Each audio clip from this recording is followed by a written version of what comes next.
Eu cometi dois erros ao resolver as questões de matemática do vestibular 2012 da Universidade Federal de Santa Maria.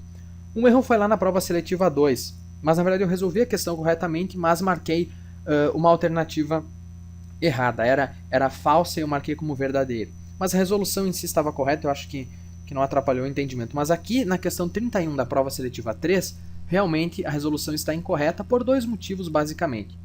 Primeiro, porque aqui chega uma hora em que nós temos a soma dos termos de uma progressão geométrica. Só que eu fiz como se fosse a soma de n termos, mas na verdade são n mais 1 termos que estão sendo somados. Esse último termo aqui não é o AN, e sim o AN mais 1. Nós podemos ver isso aqui em cima.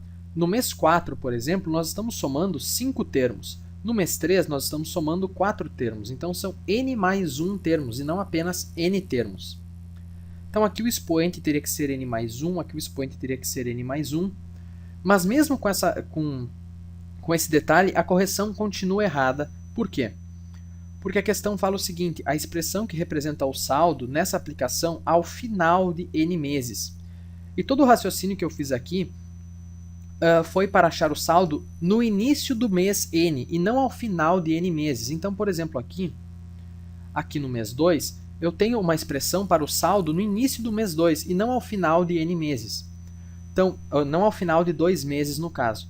Então, no início do mês 2, eu tenho aquilo que eu tenho no mês 1, que rendeu 0,6%. Então, eu multiplico por 1,006 e somo os R$600 que são colocados no primeiro dia do mês 2.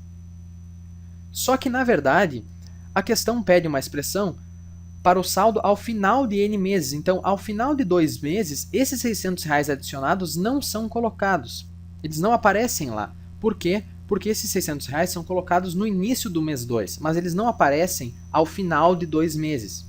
Da mesma forma que no mês 3, esses R$600 não são acrescentados ao final de 3 meses, mas sim no início do mês 3. Aqui no mês 4 é a mesma coisa, esses R$600 eles aparecem no início do mês 4, mas não ao final de 4 meses. Então, a mesma coisa aqui no mês 1. Ao final de um mês, nós temos apenas isso aqui. Agora, no início do mês 1, daí sim, são colocados R$600. Então, tirando esses R$600 do final e corrigindo ali o expoente da soma dos termos da progressão geométrica, daí sim, nós chegamos na fórmula correta. Então, como tudo aqui foi feito colocando esses R$600, nós podemos simplesmente chegar no final e tirar R$600 e vai dar certo, né? Porque toda a resolução aqui foi feita com esses R$600 que não deveriam aparecer. Então, é só nós pegarmos em qualquer etapa.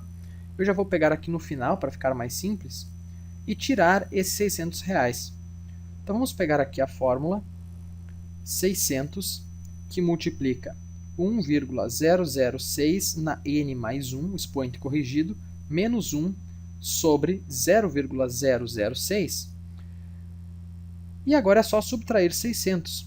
Vai estar certo, né? Eu poderia subtrair 600 aqui em cima também, mas como as expressões são iguais, eu vou subtrair aqui já no final para ser mais simples.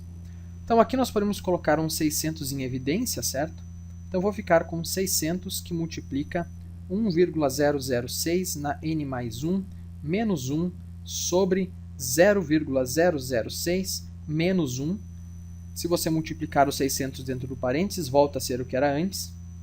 Isso vai ser igual a 600 que multiplica... Agora, esse menos 1 eu posso escrever como menos 0,006 sobre 0,006, certo? É exatamente a mesma coisa que menos 1. Só que eu já escrevo aqui de forma a ter denominadores iguais para poder somar as frações. Então, eu vou ficar com 600 que multiplica 1,006 na n mais 1. Agora, menos 1 menos 0,006 é menos 1,006 sobre 0,006. Isso vai ser igual a 600 dividido por 0,006 é 100 mil. É 100 mil.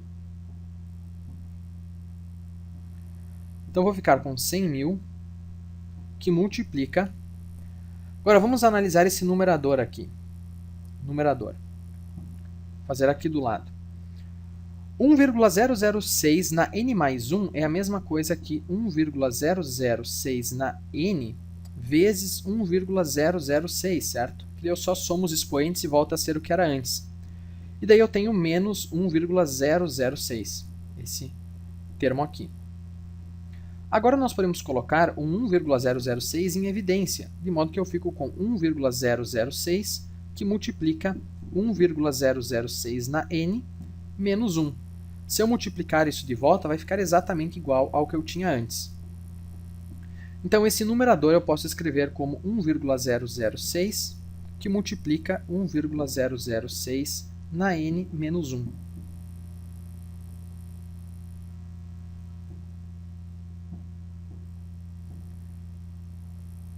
Agora é só multiplicar, né? 100.000 vezes 1,006 é 100.600. É 100.600, só passar a vírgula aqui 5 casas para a direita. Então é 100.600 que multiplica 1,006 na n menos 1. Isso é a alternativa A, que é a resposta correta. Então era isso, eu espero que você tenha entendido essa correção e até o próximo vídeo.